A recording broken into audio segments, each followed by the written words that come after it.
Hi, my name is David. This is infj Writer, and today I want to tell you a little bit about compassion.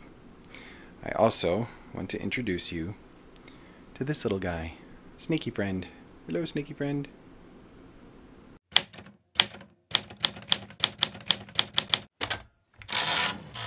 So, what does a baby snake have to do with compassion? Now, this is just a little bit about this guy. This is a ball python, and he's tiny. He's a little baby. He's just a few months old. Let's see if I can hold him up so you can get a decent look at him. Right? There he is. Hello, Mr. Snaky Friend. I just call him Snaky Friend. That's been his name. Now, the reason I haven't named him is because he's actually not mine. I'm snake sitting. I am a foster snake dad and have been for the last week. Today, this morning, is my last morning as foster snake dad for our Snaky Friend here. So how did I end up in this situation? I've always been fascinated with snakes. I had a red-tailed boa as a younger man, and I just enjoy them. I think they're fascinating creatures. And I like to take care of them. They're pretty easy pets to take care of because they don't smell. They eat once a week. Yeah, okay, so they eat like a dead mouse that's frozen and then thawed, but whatever, it's fine. And they don't need too much space. These guys actually like small spaces. And here he is. Hello.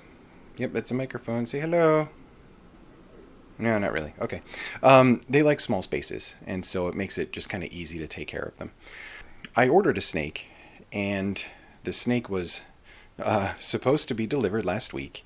And instead of getting the one I ordered, I got this guy. Not the snake I ordered, and probably someone else's snake. It was a mix-up with the reptile company, the breeder, and well, that was unfortunate. So I thought, you know what, for a week I'm going to take care of this guy and give him a good little home and make him happy, and you know, give him some care and give him some love. Oop, don't like that. No, don't touch my head. They don't bite or anything. They're super docile. These are actually like, these guys are awesome. So today is the last day, and my kids kind of got used to him over the last week. I can't keep two, and they get shipped back. They actually ship in a box in a little bag, and they ship overnight. And so it's a quick trip, and you put a little cool pack in there during the hot weather like it is now. The story about compassion is this. So my youngest son, Jefferson, he's 10 years old. He doesn't want to hold this guy. He didn't want to hold Snaky Friend, but he was fine just doing this and touching him a little bit. This morning he had to go to one of his camps, and so he was leaving, and he said, well, I know Snaky Friend is leaving, and so let me say goodbye. And I'm like, all right. Now this really hits on me as an INFJ, because it's that feeling, that extroverted feeling that we have. So knowing and seeing what someone else is going through emotionally is actually just a really big part of scratching that feeling itch that we have. We focus on feelings externally. We focus on the feelings of others. We absorb it. We understand it. That's kind of how an INFJ works. So I brought him in here into my office, and the terrarium's right over there, and took out the snake, and he touched him and petted him just a little bit. And then he asked me, and he said, Dad, do you think Snaky Friend, when he gets older, will remember us? And I'm like, buddy, I don't know. You know, I'm not really sure how snake brains work.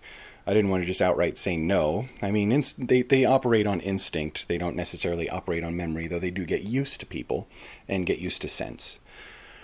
And so I said, you know, I'm not sure. And he said, well, I hope he does. And I hope when he gets older that he remembers that we gave him some love, and that we took care of him, and that we were really nice to him for a whole week.